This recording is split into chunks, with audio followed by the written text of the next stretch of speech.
Nesse momento, nós vamos ler a palavra de Deus no Salmo 125, relacionado com a Santa Ceia, essa pregação.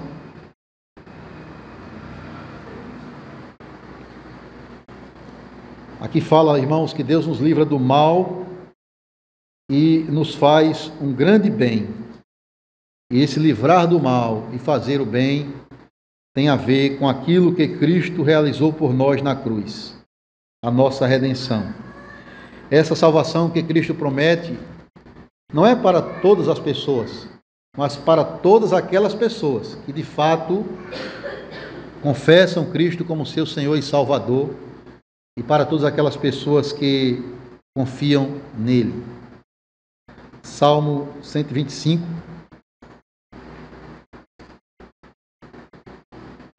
Nós vamos aqui ler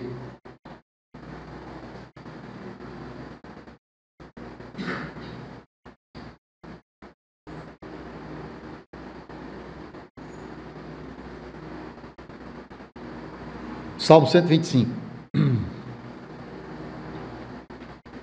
Os que confiam no Senhor são como o monte Sião, que não se abala, firme para sempre.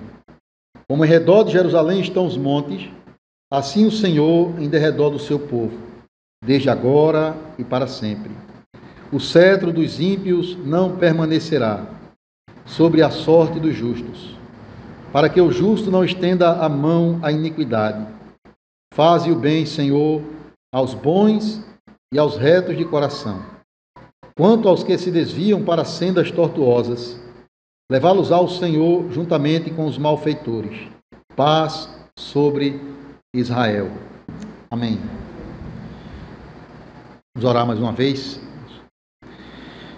Amado Deus, nós estamos diante da Tua santa palavra, palavra que é poderosa para salvar a nossa alma, palavra que promove o crescimento e a edificação da Tua igreja, palavra inspirada por Deus e útil para o nosso ensino, para a nossa correção, para a nossa repreensão, para a nossa educação na justiça. E, sobretudo, palavra esta que nos apresenta Cristo, nos torna sábios pela fé nele. Ó Deus, abençoa a pregação e fala ao coração da Tua igreja, fortalecendo, edificando a fé de cada um dos Teus santos que se encontram aqui. É o que nós te pedimos em nome de Cristo. Amém, Senhor. Amém.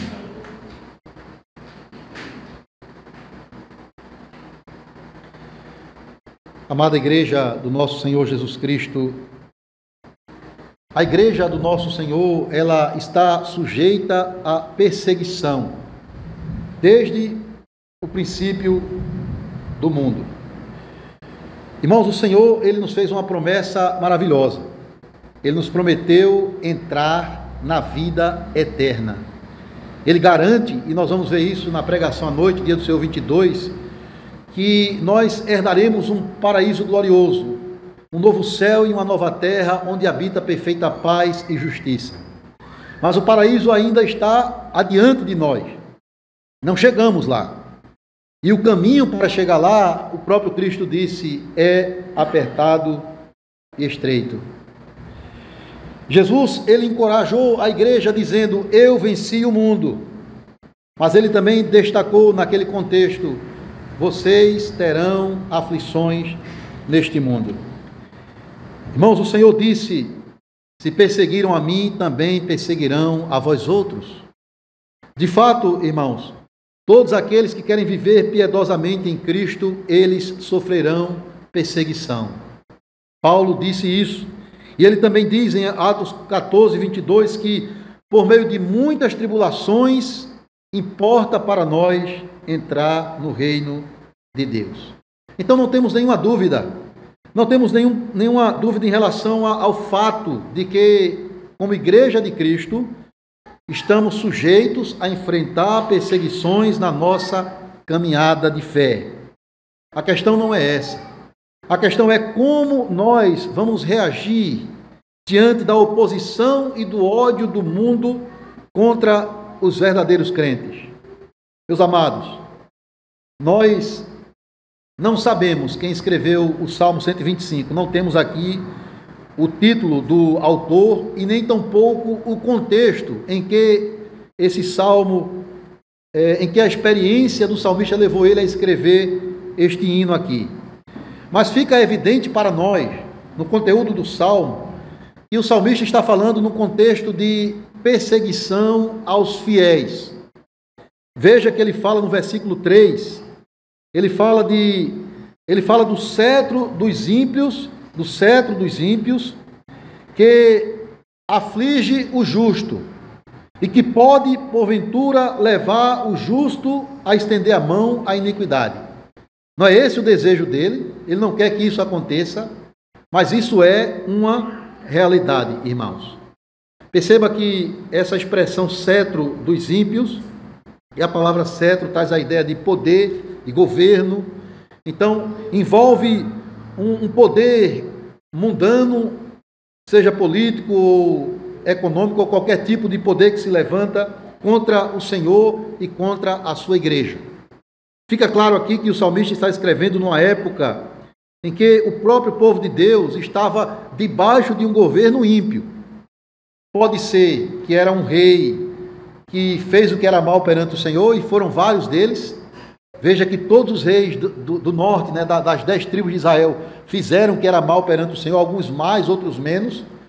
Pode ser que ele está falando num contexto em que um daqueles reis ímpios de Israel reinavam, mas pode ser também que ele está falando num contexto em que um rei pagão, estrangeiro, estava dominando sobre o povo de Deus.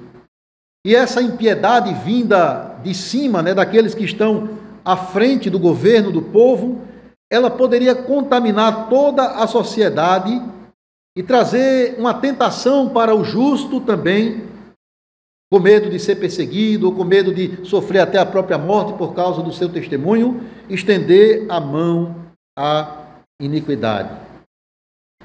E esse é o temor do salmista.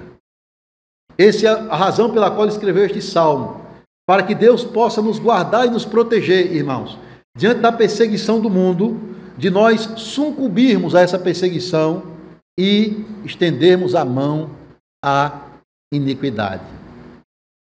Porque isso pode acontecer. Claro, você pode perseverar firme sob o cuidado do Senhor, mas alguns podem ceder por não quererem sofrer por amor a Cristo e a sua igreja.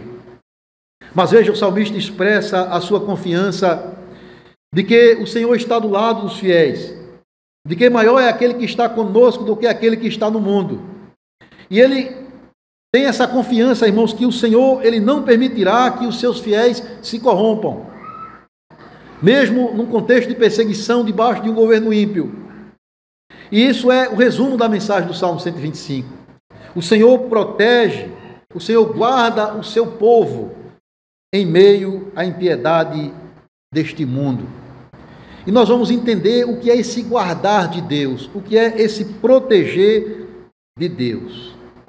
Irmãos, veja, o salmista descreve aqui de uma forma bastante poética a característica daqueles que confiam no Senhor. Ele descreve como são aqueles que confiam no Senhor.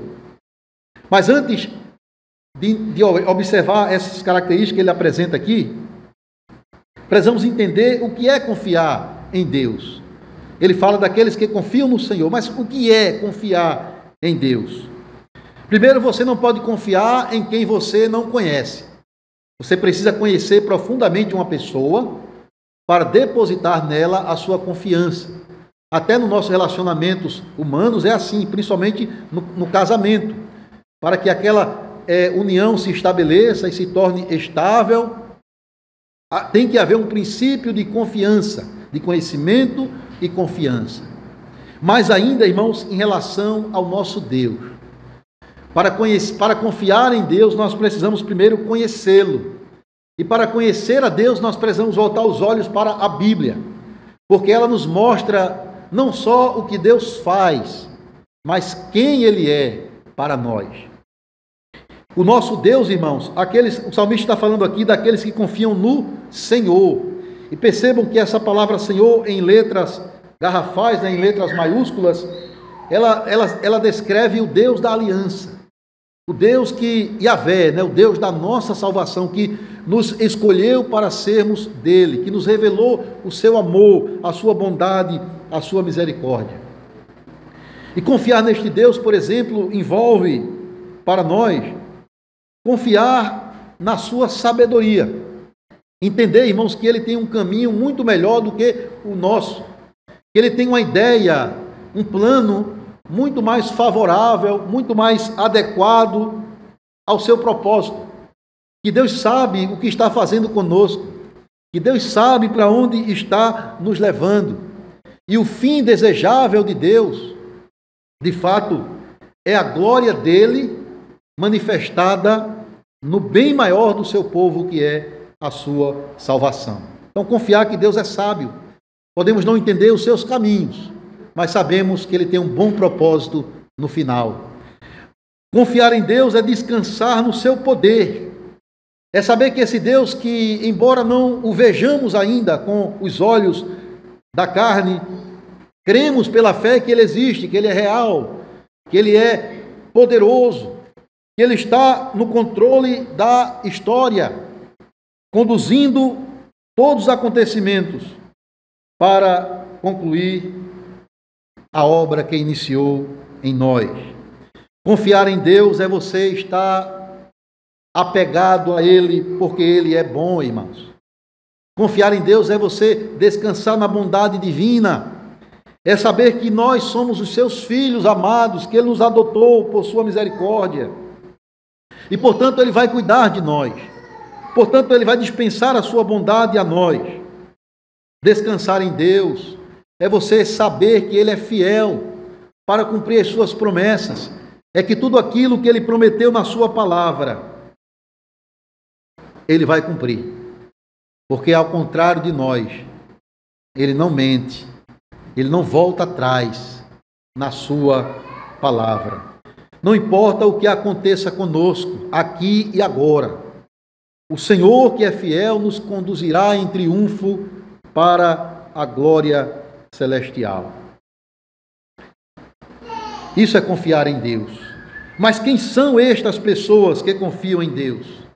Como é que o salmista as descreve aqui no Salmo 125? Veja que ele diz: os que confiam no Senhor são como o monte de Sião, que não se abala, firme para sempre. Então, a característica daqueles que confiam no Senhor é que eles são firmes, é que são pessoas sólidas, pessoas estáveis, pessoas que se mantêm no mesmo caminho de fidelidade. Algumas pessoas, irmãos, são como uma areia movediça. Ela é instável, ela não dá sustentação. Outras são como as ondas do mar, inconstante em seus caminhos. Quando tudo vai bem, dá para confiar em Deus. Mas quando vem a tempestade, o medo, o pavor, a desconfiança toma conta dessas pessoas. Mas essa não é a descrição do crente. O crente é descrito aqui como o Monte Sião, firme para sempre. O Monte Sião, irmãos, é, na verdade, aonde a cidade de Jerusalém ela está fundamentada. Aonde Deus estabeleceu a cidade de Jerusalém foi no Monte Sião.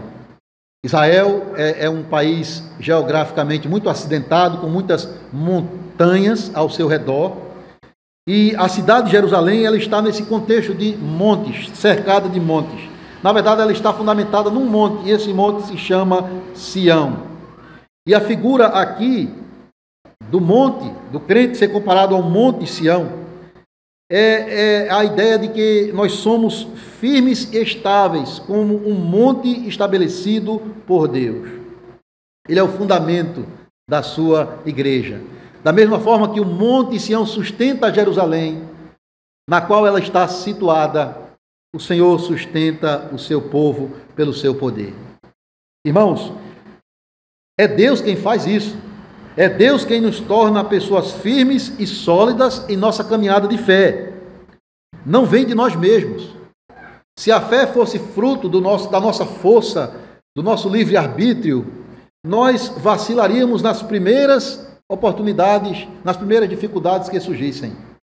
Mas, na verdade, nós estamos estáveis como um monte sólido, porque o Senhor nos fundamentou ali.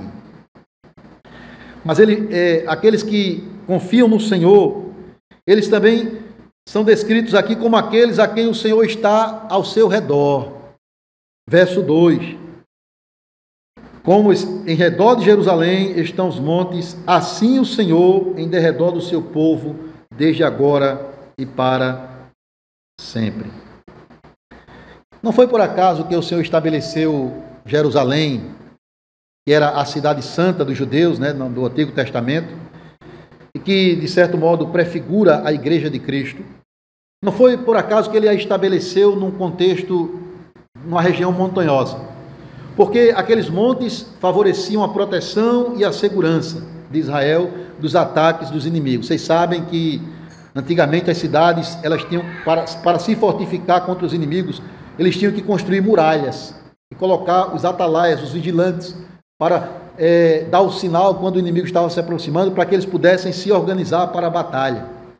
E Jerusalém, de certo modo, aqueles montes já se constituíam essas muralhas, essa proteção. Claro, a proteção não estava nos montes em si, estava em Deus. Mas o Senhor colocou o seu povo naquela localidade para mostrar isso, que ele é como aqueles montes. Ele está ao redor do seu povo para trazer a proteção. Você lembra quando o salmista fala, né? No Salmo 121, que é um pouquinho antes desse, que também é um cântico de romagem, os cânticos que eles cantavam se dirigindo para Jerusalém, para as festas. Então, quando eles estão se aproximando, eles veem os montes, e eles dizem: eleva os meus olhos para os montes, de onde virá o meu socorro? O meu socorro vem do Senhor, que fez os céus e a terra. Não porque a confiança estava nos montes, mas porque a confiança estava naquele que estava acima e além dos montes, para proteger o seu povo. Então, irmãos, isso é o que a Bíblia diz acerca de nós, que confiamos em Deus. Ele está ao nosso derredor, Ele nos cerca continuamente. Veja, Deus não cuida de nós, Deus não nos protege na fé apenas um momento, apenas por um dia, apenas por uma semana, apenas por alguns meses, apenas por alguns anos. Não, o texto diz que Ele nos protege e nos guarda na redenção, desde agora e para sempre. Desde agora e para sempre. Agora é importante destacar, meus amados, isso nos leva a fazer algumas perguntas, né? Se Deus está continuamente cuidando de nós, nos protegendo,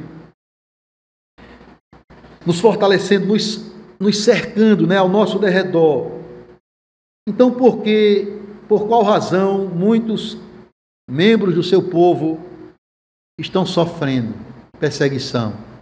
Estão debaixo do cetro dos ímpios?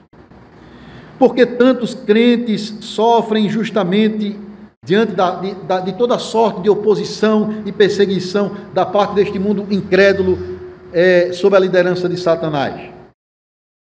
Meus irmãos, entenda uma coisa importante.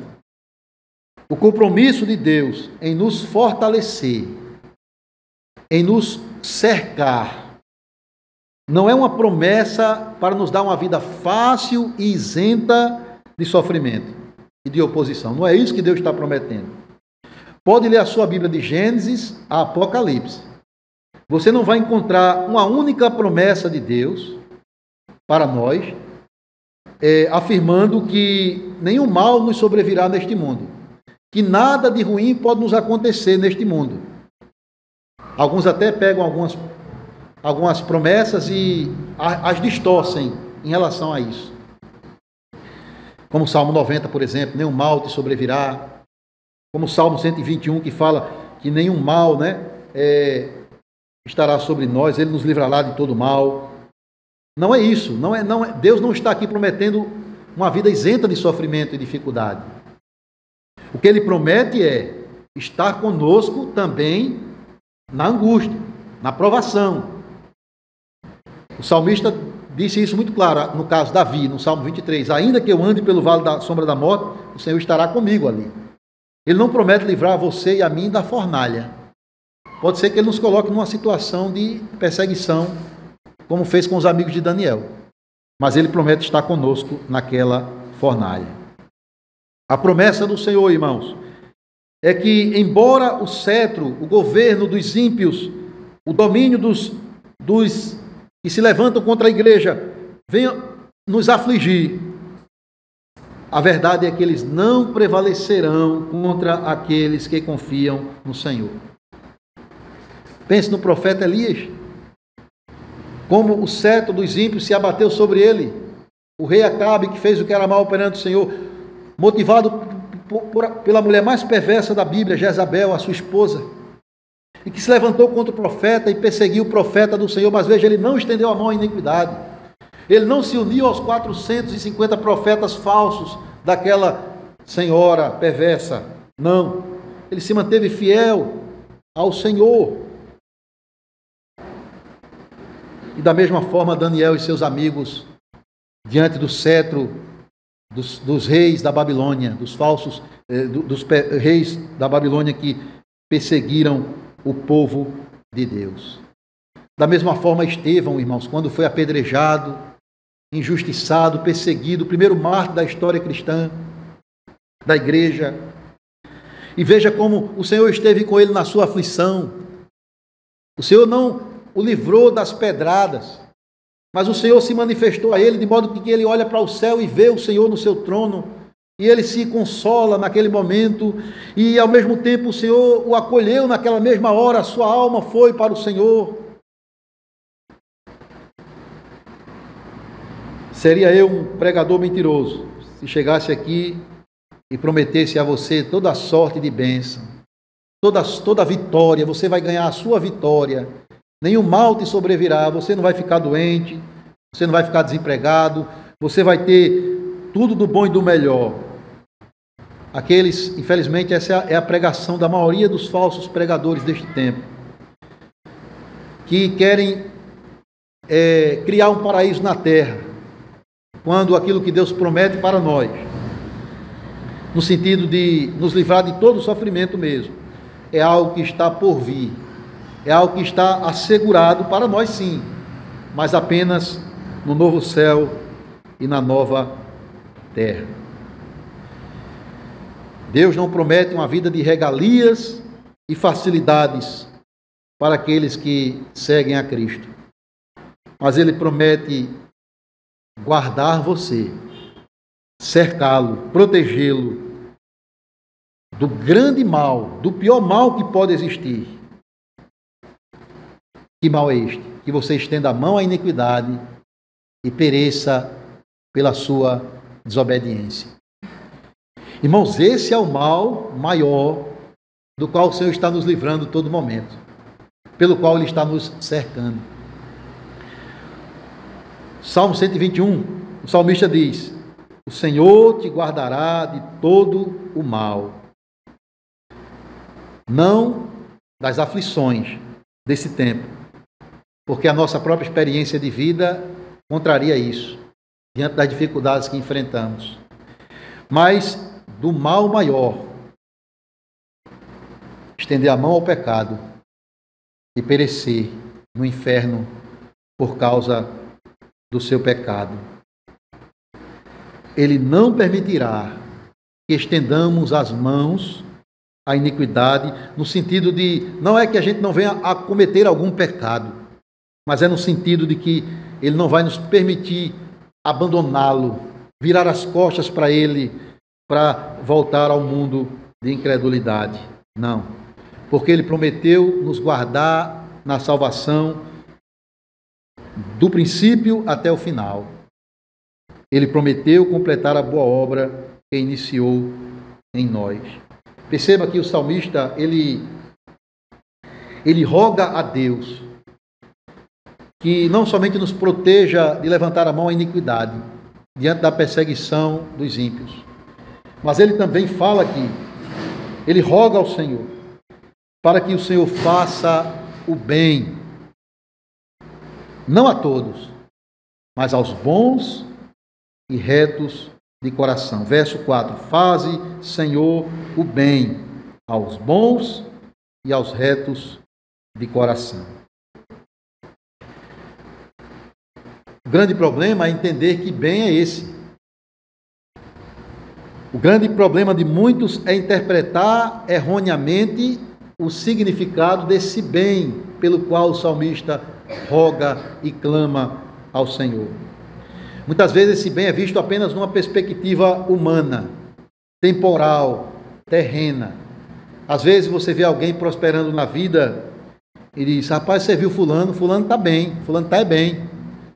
Está bem empregado, tem uma boa casa, prosperou, foi para a Europa, ganhou dinheiro, fulano está bem. Geralmente nós falamos assim,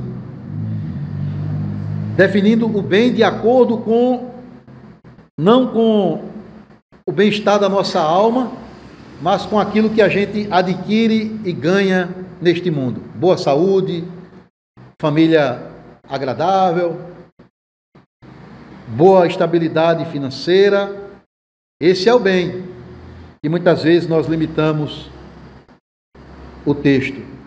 Da mesma forma, quando a gente pensa no mesmo bem que o salmista está falando aqui, daquela promessa bem conhecida de Romanos 8, 28. Quando Paulo diz que todas as coisas cooperam para o bem daqueles que amam a Deus e são chamados segundo o seu propósito. Então, o bem que ele fala aqui é o bem que Paulo fala lá na frente. E lá Paulo define que bem é esse. E aí a gente pode entender agora, irmãos, do que o salmista está falando. Quando Paulo fala, tudo coopera para o bem daqueles que amam a Deus, ele não está aqui destacando que Deus fará com que nós sejamos prósperos, felizes, sem nenhum empecilho, sem nenhum obstáculo nesta vida, não. Qual é o bem que ele fala lá? Ele vai dizer no verso 29 e 30, nos conformar à imagem de Cristo e nos destinar para a vida eterna. Aos que predestinou, chamou, e aos que chamou, justificou. E a estes também glorificou. Então é isso que o salmista tem em vista, irmãos. Esse é o bem. E nós podemos dizer, em outras palavras, que esse grande bem que Deus está fazendo e que o salmista roga que ele de fato faça em relação aos bons e retos de coração é a nossa redenção, é a nossa salvação. Por isso que ele não roga por todos, mas ele roga sobre aqueles que são bons e retos de coração. Ou seja, Paulo diz, daqueles que foram chamados segundo o seu propósito. Daqueles que amam a Deus porque Deus os amou primeiro. Perceba que ele não está aqui colocando a ênfase em nós. Ele não está aqui destacando que Deus vai fazer o bem a nós porque nós somos bons por nós mesmos. Não, é Deus quem nos faz assim. É Deus quem nos torna bons e retos em Cristo Jesus. É Deus quem nos guarda na salvação, irmãos. Se não fosse o Senhor, se não fosse Deus nos atraindo para si mesmo, se não fosse Deus nos fortalecendo e nos cercando dos ataques dos inimigos, certamente, irmãos, nós já teríamos abandonado a igreja, já teríamos voltado para o mundo, já teríamos levantado as mãos à iniquidade, ou até mesmo nunca teríamos entrado na igreja, se não fosse o Senhor atuando, nos cercando, nos trazendo para si e nos guardando na salvação. Perceba como a Santa Ceia que vamos celebrar nessa manhã aponta para esse grande bem que é a salvação que Cristo ganhou para nós. Nessa mesa nós lembramos que um grande mal se abateu sobre Cristo, a condenação. Ele foi condenado não pelos seus pecados, mas pelos seus pecados e pelos meus pecados. E ele sofreu este grande mal para nos garantir o grande bem, a nossa salvação. Como a gente leu agora há pouco na forma, né? Ele foi desamparado para sermos amparados. Ele foi amaldiçoado para sermos abençoados. Ele desceu ao inferno para subirmos aos céus. Essa mesa nos lembra, irmãos, do grande bem que é a graça do perdão dos pecados que o sangue de Cristo garante para todos aqueles que creem. Nessa mesa, o Senhor nos mostra que Ele está ao nosso redor, que Ele está nos cercando, que Ele está nos fortalecendo pelo Espírito Santo, para nos encorajar em nossa jornada de fé, para nos manter de pé e firmes e sólidos como o monte de Sião. E lembre-se também que nesta mesa o Senhor está lembrando que Ele vai nos guardar nesta salvação até o fim, porque quando Ele instituiu esta ceia no lugar da Páscoa, Ele fez uma promessa para o futuro. Ele garantiu que nós, um dia, beberemos com Ele um vinho novo no reino do seu Pai. É isso que Ele está prometendo para todos aqueles que são bons e retos de coração. Isso é o que Ele garante a você que crê, a você que confia no Senhor. Guardar, fortalecer, cercar, proteger você, para que você alcance a vida eterna.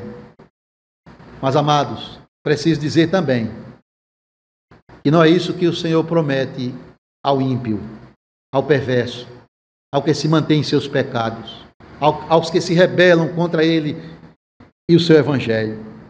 O verso 5 mostra a realidade dura e terrível daqueles que se desviam do Senhor. Verso 5: quanto aos que se desviam para sendas tortuosas, levá-los ao Senhor, juntamente com os malfeitores. Meus amados, o salmista diz de uma forma geral: aos ímpios o Senhor irá levá-los. Mas levá-los para onde? Para qual destino? Nós sabemos, pela Bíblia, que este destino é a condenação eterna. É perecer no inferno por causa das suas iniquidades. Enquanto aos que confiam no Senhor, Ele promete e garante o bem maior que é a salvação. Aos que se levantam contra Deus, aos ímpios, aos que se levantam contra o seu povo, o destino deles é a perdição. Perecer eternamente por causa dos seus pecados. Ser objeto da ira de Deus. Ser destinado a uma condenação sem fim. Irmãos, isso aqui é algo sério, porque a Bíblia diz que não existe coisa pior do que cair nas mãos do Deus vivo para receber o seu juízo. É claro que esse assunto tem sido omitido dos púlpitos modernos. Pregar sobre a realidade do inferno, a condenação do ímpio. Claro que as pessoas querem ouvir: Jesus é paz, Jesus é amor. E de fato Ele é. Ele é paz, Ele é amor. Mas nós precisamos antes ouvir da onde Ele está nos tirando, da onde Ele está nos livrando, para então desfrutarmos da sua paz e do seu amor. É interessante que, se você olhar, se você for ler os evangelhos com cuidado, e você vai perceber nas palavras de Jesus que Ele falou mais do inferno do que do céu. Não sei se vocês já tinham atentado para isso, nas suas parábolas, nas suas conversas particulares, nos seus sermões. Ele falou mais do inferno do que do céu. Por qual razão?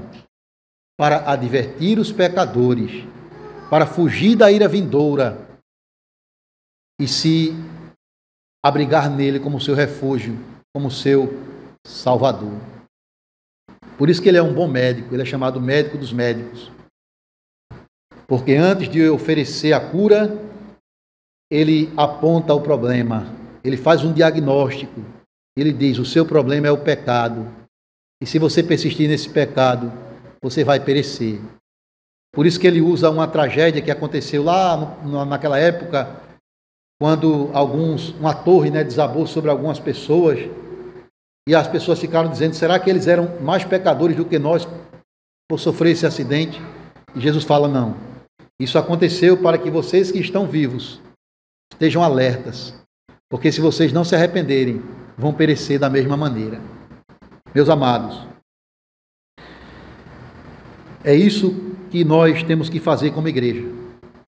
Não passar a mão por cima, não fazer vista grossa para essa verdade, mas falá-la sim, porém em amor. Em amor. Mostrando que, de fato, fora de Cristo é perdição, é inferno. Mas, se o pecador se arrepender, se o homem se voltar para Cristo com fé, se você permanecer fiel, o final é glória. O final é vida eterna.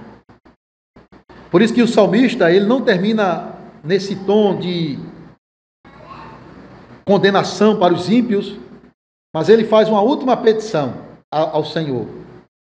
Ele diz assim: paz sobre Israel. Esse era o desejo dele. Diante da opressão que o povo estava sofrendo, do cetro dos ímpios, ele deseja paz sobre a igreja de Cristo. Paz sobre Israel. E lembre-se, irmãos, que essa palavra paz é uma palavra até usada muito no português, a palavra shalom.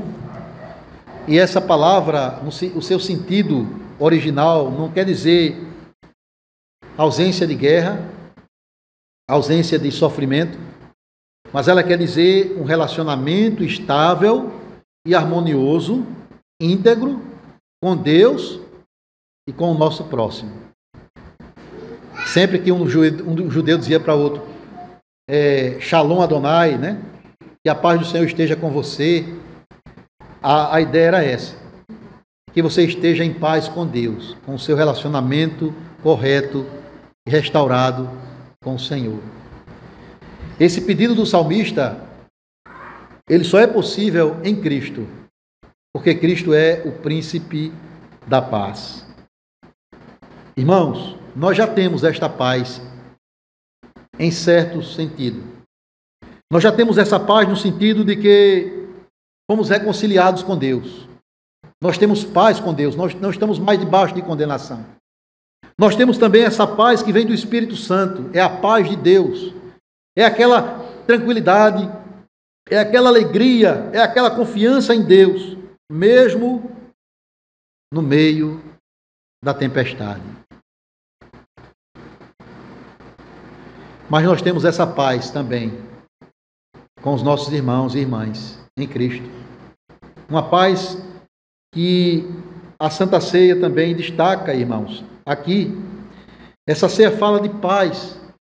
Essa ceia fala que nós estamos reconciliados com Deus. Essa ceia fala que o Espírito Santo nos foi dado para nos fortalecer a fé e nos guardar tranquilos e quietos diante da provação. Essa ceia fala que nós estamos em paz uns com os outros, vivendo unidos num só corpo, numa só fé e servindo juntos ao único e verdadeiro Deus. Quero terminar perguntando: você está, de alguma maneira, sendo perseguido por causa da sua fé em Cristo?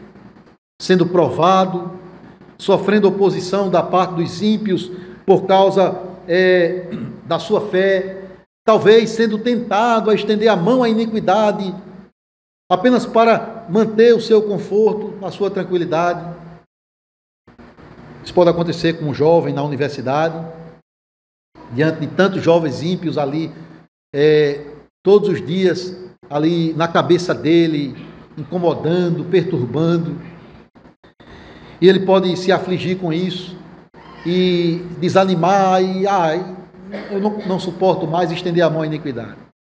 Pode acontecer com alguém no seu trabalho que recebe uma proposta indecente, talvez do seu patrão ou colega de trabalho, para fazer algo que é ilícito, que ele sabe que não convém a um crente, e ele é tentado a estender a mão à iniquidade para manter o seu emprego, que ele precisa. E outras coisas que a gente poderia citar estão sujeitos a tudo isso. Mas lembre-se quem você é em Cristo. Lembre-se como o Salmo 125 caracteriza você que crê. Firme para sempre, como o monte de Sião. Aquele cujo cuidado do Senhor está ao seu derredor, como as montanhas em volta de Jerusalém. Lembre-se que o Senhor guardará você em perfeita paz. Ele promoverá a sua salvação. É Ele quem nos protege de levantar a mão à iniquidade. E aquilo que o salmista pede aqui, irmãos: paz sobre Israel. O Senhor prometeu e garantiu, né? Cristo mesmo foi quem disse: deixo com vocês a minha paz. Eu a dou a vocês, não como a paz do mundo, que é uma paz ilusória, que é uma paz que não tem um relacionamento íntegro com Deus, não leva a um relacionamento íntegro com Deus. É apenas ausência de guerra, de sofrimento. Não. Nós temos a verdadeira paz.